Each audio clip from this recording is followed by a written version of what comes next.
Apparently, it is time for planning in Naruto Shippuden episode 267.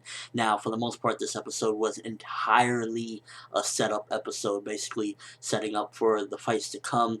And to be honest with you, the middle part of the episode I wasn't too fond of because, for the most part, it was just basically planning and like showing strategy and whatnot. And yes, this is definitely a war, and that's how you're supposed to do it. You're supposed to plan everything out. But I just wasn't really interested in that particular portion of it. Some of the cool factors of the episode was, I guess, we saw a little bit of action of Neji and Kiba fighting some of the white Zetsus, so there is some action going on here or there. And yeah, this episode really just focused on the allied shinobi as well as Mu and some of the previous Kages just planning.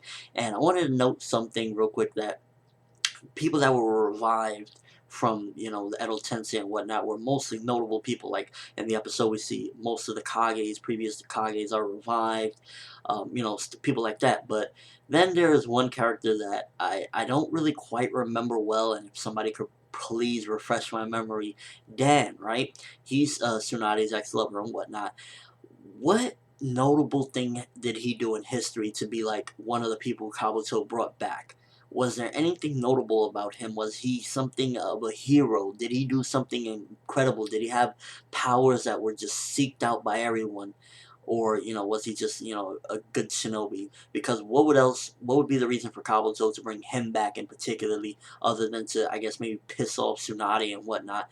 And that's assuming he knows about that, which he probably does because Orochimaru, he was around Orochimaru for everything, so who knows if he told him all the stories.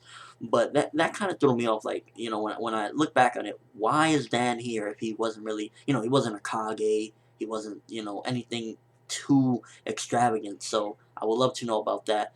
And yeah, this episode overall, again, not too much to talk about. I was interested in seeing some of the shinobis that returned because we did get to see quite a few. And I'm really hyped up out of everything that this episode. I definitely got hyped for the most part for seeing the Gold and Silver brothers, Ginkaku and Kinkaku.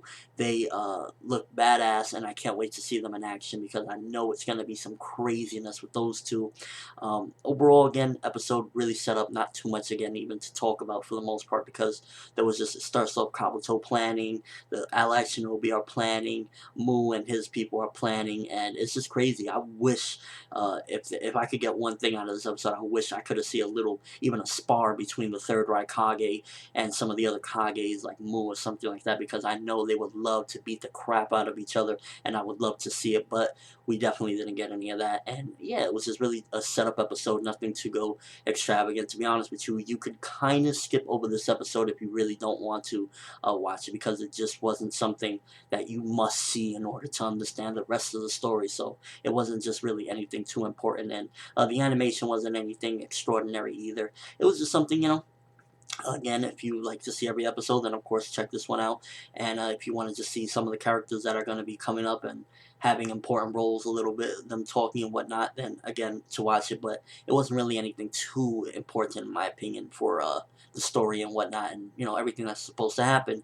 But I am excited again. Kinkaku. I want to see what they can do, and just see everything in motion, because it's looking like it's going to be some pretty awesome battles and stuff to come, but this episode didn't have it. Let me know what you thought of the episode. Are you excited for Ginkaku and Kinkaku? And, just your overall thoughts of the episode. ForneverWorld, thanks for watching. Hope you enjoyed. Thumbs up if you can't wait to see some of these Kages in action, and some of these crazy shinobis like Ginkaku, Kinkaku, Gold and Silver brothers, because it's going to be awesome. ForneverWorld, and as always, people, have an awesome day.